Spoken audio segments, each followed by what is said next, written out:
Hi viewers, welcome to our channel. తన కూతుర్ని ప్రేమించి పెళ్లి చేసుకుంటాను మోసం చేసి ఆ తర్వాత వేరే మహిళతో పెళ్లి చేసుకున్నానని చెప్పేసి వాళ్ళ కూతురు కూడా సూసైడ్ చేసుకొని చనిపోవడం జరిగింది. ఇప్పుడు న్యాయం కోసం పేరెంట్స్ అయితే ఫైట్ చేస్తున్నారు. ఆల్రెడీ చైతన్యపూర్ పోలీస్ స్టేషన్ లో కూడా ఫిర్యాదు చేయడం జరిగింది. అసలు ఈ ఘటనకు సంబంధించి ఏం జరిగింది, వాళ్ళ ఫాదర్ ఇక్కడే ఉన్నారు. సో ఒకసారి వివరాలు తెలుసుకునే ప్రయత్నం చేద్దాం. సో అసలు ఏం జరిగింది అన్న? సూసైడ్ చేసుకొని చనిపోయింది అమ్మాయి. ఎట్లా చనిపోయింది అనేసి మేము పోలీస్ స్టేషన్ లో అనుమానమైన కేసు పెట్టినాం. కేసు పెట్టినాక అక్కడ పోస్ట్ మార్టం రిపోర్ట్ పోతారికే 3 నెలల గర్భిణి అని వచ్చింది. వచ్చినాక ఆమె మీద అనుమానం ఉందని కేసు పెట్టి మేము ఇంటికి వెళ్ళిపోయినాం.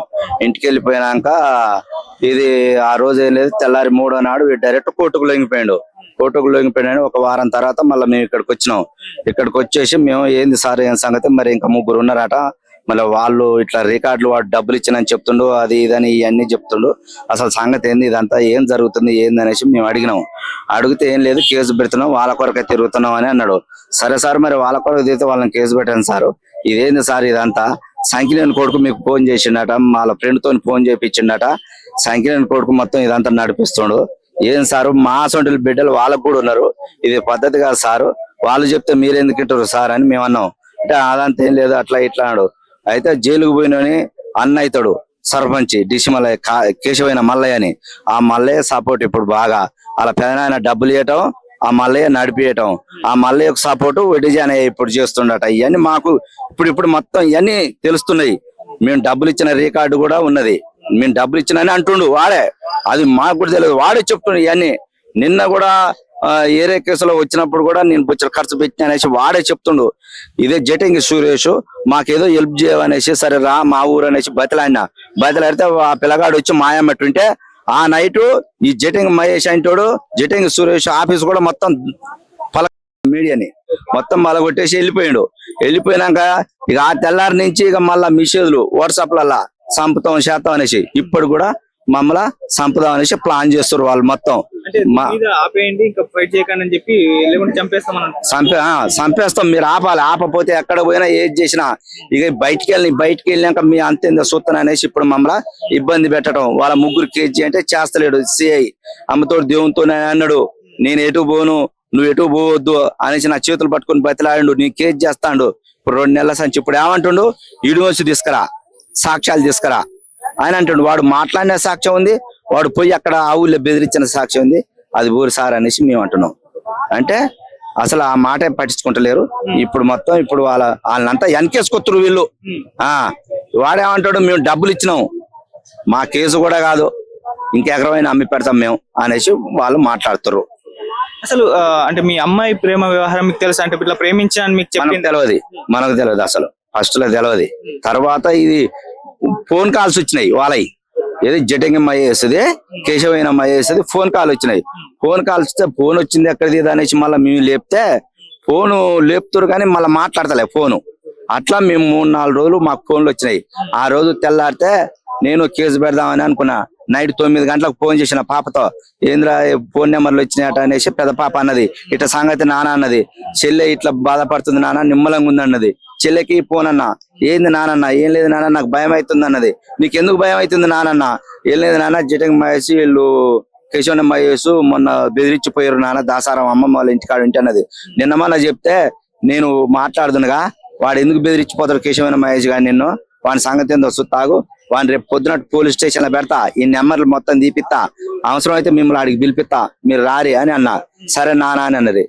9 గంటలకు మాట్లాడారు, తెల్లారితే 8:30 వరకు చచ్చిపోయింది అనేసి నాకు వార్త వచ్చింది. ఎక్కడ చనిపోయింది? సూసైడ్ చైతన్యపూర్లోనే రూమ్. చైతన్యపూర్ రూమ్ లో ఉంటారా, హాస్టల్లో? రూమే, డబుల్ బెడ్రూమ్, పెద్ద పాప కాడు ఉంటది అమ్మాయి, ఆమెకే బెడ్రూమ్, డబుల్ బెడ్రూమ్ తీసుకున్నాం. ఏం చేస్తుండే చైతన్యపూర్ లో ఆయన జాబే, ఆయన ఏరే అల్లుడు. మా కూతురు చైతన్యపూర్ నుంచే మన కొత్తపేట శివాన్ కాలేజ్ చేస్తుంది, డిగ్రీ అయిపోయింది ఇప్పుడు.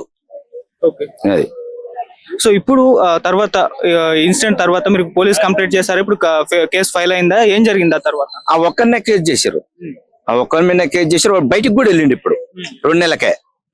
2 నెలలకే బయటికి వెళ్ళగొచ్చారు వాళ్ళు. ఏం సార్ అనేసి అంటే ఎంతమంది మీద పెట్టాం మేము, ఒకరి మీద పెట్టినాం. వాడే అన్ని అంటుండు, ఆ సెల్లులు కూడా ఆని అంటుండు, ఆ నెంబర్లు కూడా మొత్తం ఆని అంటుండు, కాల్ డేటా తీస్తే కూడా వాళ్ళే చెప్పిర్రు, అందరు దొరికిరు, ఇగో ఇళ్ళనే ఎవరు పలానోడు అనేసి వాళ్ళు చెప్పిందే, మాకేం తెలుసు కాల్డట, మాకేం తెలుసు, వాళ్ళు తీసి వాళ్ళు చెప్పిందే మేము నమ్మినాం. ఇప్పుడు ఏమంటారు లేదు అని అంటాడు. లేదు ఆడే మాట్లాడినట, ఒకళ్ళ ఫోన్ తీసుకున్నాక ఒకళ్ళ ఫోన్ వాడే మాట్లాడినట్ట అనేసి చెప్తారు వీళ్ళు, సిఐఎస్ఏ వీళ్ళంతా. ఆ మీ అమ్మ ఎప్పుడు చనిపోయింది? అమ్మాయి 7వ తారీఖు నైట్ 8వ తారీఖు నాడు చనిపోయింది. ఇప్పుడు 2 నెలల 10 రోజులు అవుతుంది. 2 నెలలు. మరి ఇన్ని రోజుల దాకా అంటే ఏం చేస్తారు? సార్ ఆపుతుండు మమ్మల్ని, రేపు పెడతా మా పెడతా కేసు, వాళ్ళు దొరకలేరు, దొరకంగానే పెడతా. కాల్ రికార్డు కూడా తీసినా వాళ్ళే నెంబర్లు వచ్చినాయి, వీళ్ళందరి పెడతా అనేసి ఇప్పుడు లాస్ట్ కు ఇప్పుడు టైట్ కాగానే వాని మీద ఏముంది, వాడు నేను చేయలేదు అంటుండు. పోయిన నెల 28వ తారీఖు నాడు ఆడు వచ్చిండు, వచ్చి మాట్లాడిండట, ఏది కతిమై ఉన్న ముగ్గురు మేము చేయలేదు సార్ అని చెప్తుండు. అయితే మమ్మల్ని పిలిచి వాళ్ళు చేయలేదు అని చెప్తున్నారు అని మాకు చెప్తున్నారు వీళ్ళు, వాళ్ళు మాకు చెప్తున్నారు. మరి మీరేట చెప్పారు సార్ ఉన్నారు అనేసి, మీరు చెప్పిందే కాల్ లెటర్ కదా, మీరు చెప్పిందే వాడు కేసు పెడతామని అన్నావు, అన్ని చెప్పినావు. ఇప్పుడు తీరా వాడొచ్చి నీకు చెప్పినాక నువ్వెట్టా కాదంటున్నావు ఇప్పుడు అనేసి మేము అడిగినాం. ఇక ఆ రోజు నుంచి ఇక స్టేషన్ కి అడిపోలే. ఇక మేము ఇప్పుడు 10 రోజులే మేము పోయింది, 2 నెలలు కంటిన్యూగా తిరిగినాం.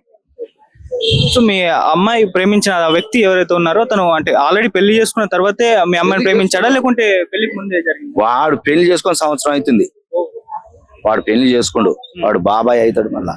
ఎవరు అట్లా మీ అమ్మాయికి? ఆ అమ్మాయి బాబాయ్ అనే పిలుస్తుంది, బిడ్డ అని అంటాడు వాడు.